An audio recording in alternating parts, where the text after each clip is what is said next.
Hi, welcome everyone. Thank you for joining me today.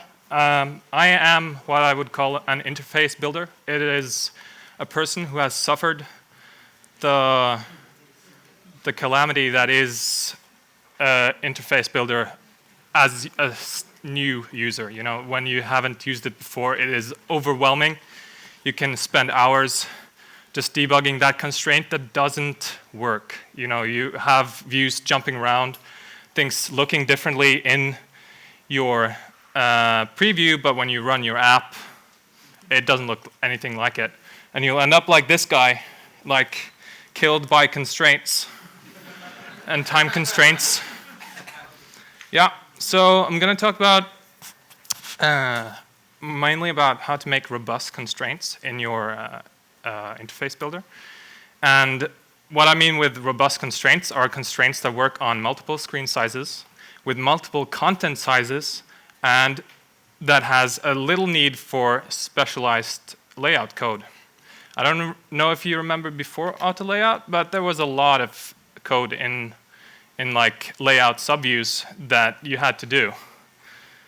And that really bloated your code base. I remember like when we transitioned to AutoLayout, like you could delete almost half your app. So, there are three important concepts to know about when you work with Interface Builder, and they are the core tenets of what makes Interface Builder easy to use once you understand them. So, the first one is intrinsic content size.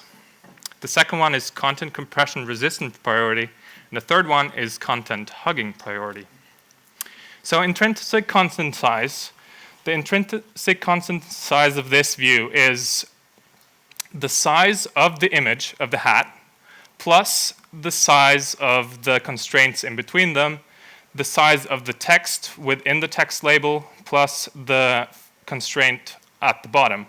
And the same from left to right as well. The intrinsic width is size of the constraints plus the size of the image. So with this in mind, we can go to my demo little app. How does this work? This is a little guy. He's happy. He has compression resistance 1000 at the moment. He's going to be squished by a constraint that has 998 priority, which is a lower number than this. So when I try to squish him, he stays fine. He's okay. It's all good. I give him a little bit less. He's still fine. And once I go equal, he'll start. He'll be like, "Ah, let me out." So I can actually easily make him like, I don't want to be compressed anymore by increasing his resistance, which will reset his size to his intrinsic content size. So this is his intrinsic content size when compressed to his preferred level. Of course, you can bring him past his pain threshold if you're a little sadistic, but so yeah, like that. Ow, okay. So that's compression resistance, and this is how you keep important elements in your app from disappearing when other content tries to like make its mark. Yeah, like long text labels should not kill your icons or smaller labels. Then there's content hugging. So we have these two people hugging their respective labels. You see the guy on the right, he's happy because he has a little bit more content hugging priority than the guy to the left. So he gets to hug his label. So what's happening here is that there are these two labels. They are in the same view hierarchy, separated by constraints. And because this one has a higher priority to hug his content, it gets to size its label to its content. Whereas this one, he just has to yield. I'll just change this a little bit, and he'll be happy again. He'll be sad. So you can have this, depending on which label you really want to stretch, you have to set these constraints correctly. Back to the presentation. So this upcoming is a list of do's and don'ts when it comes to constraints and interface building. Don't set explicit width and height for your constraints. That's almost never necessary. Only when you work on, if you have an icon or something that you know has to have a certain size, you can set it. But otherwise, please don't. Do learn how to use the concepts I just described, and it will automatically do most of the hard lifting for you. Do set constraints from the top to the bottom of your view and from the left to the right. This will make sure your intrinsic content size is correct and will make your life a lot easier when it comes to automatic sizing of cells, when it comes to sizing of your interface in general. Do use the UI stack view if you can. And that's not everyone has the luxury of only supporting iOS 9 and up, but if you can, do it. Be consistent with your spacing. So it's easy to look at your design sketch and be like, oh, how many pixels is this margin and this margin and this margin? And what I find is the easiest is to just stick with a couple of numbers like 16, 8, 16, 24, 20, 32, and just if the spacing looks similar, just use one of those numbers and the consistency will make your app look beautiful, even though it might not be pixel perfect what your designer designed.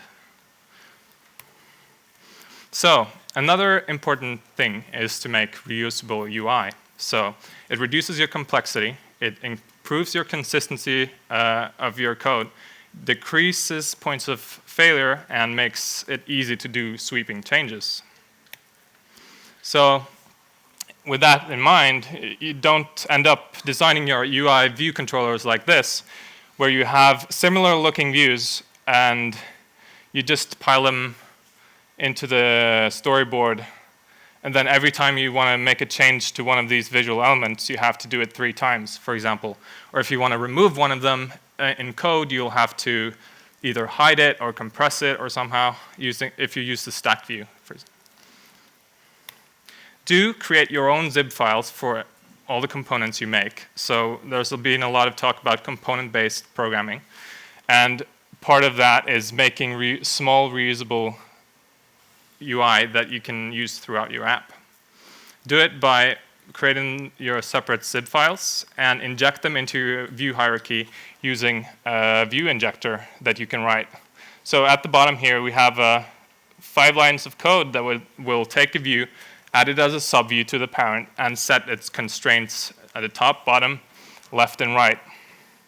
And that will make it easy to make a UIView subclass that you can just use easily via interface builder, instantiate programmatically, or anything else.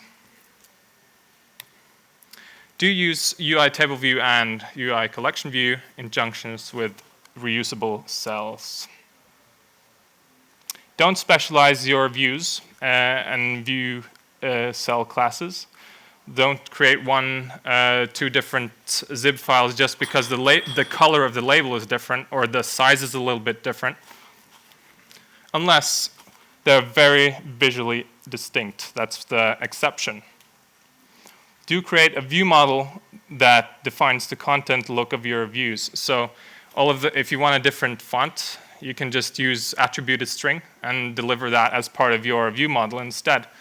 And if you have enough, like you see here, I have 3 titles for the table row title provider. And that should be enough for most cells. You don't want to have more than 3 titles on a cell. And then same here for the icon. You can, for example, have an icon and a tint image, tint color. Do specialize the view models for ease of use. So here's a easy specialization of what I showed on the previous page. It takes a person object in and just makes sure the title returns its name and the icon is the image of the name of the person. yeah, that's it. My GitHub repo is here for if anyone wants to see how I made the little animations and stuff. And yeah, that's it.